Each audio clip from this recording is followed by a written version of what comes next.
ఇక్కడ కనిపిస్తుంది కదా చెట్టు, మామిడి చెట్టు ఎంత ఉందో చూడండి. బాగా చిన్నదనమాట. బట్ కింద చూసే ఫ్రూట్ ఒక్క ఫ్రూట్ని అయితే ఇచ్చింది ఇది.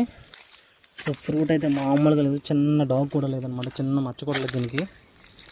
సో మాకేంటంటే మేము లక్కీ అనమాట. అంటే సిటీస్తో ఉన్న వాళ్ళతో పోల్చుకుంటే మేము బాగా లక్కీ. ఎందుకంటే మాకు ఇలా కృత్రిమంగా పండించిన ఫ్రూట్స్ అయితే దొరకవు. మాకు ఏంటంటే న్యాచురల్ ఫ్రూట్ అనమాట. ఇదంతా కూడా న్యాచురల్గా పండింది.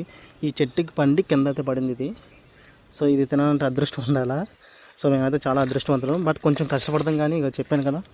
సో ఇలాంటి దెబ్బలు అయితే తగులుతాయి కానీ, బట్ ఇలాంటివి చూసినప్పుడు కొంచెం హ్యాపీ అనిపిస్తుంటుంది. సో దీన్ని టేస్ట్ చేయాలని ఉంది. కొంచెం కడుక్కునేది తిందాం. గాయస్ కడగడం అయితే అయిపోయింది. ఒకసారి తిని చూద్దాం మనం.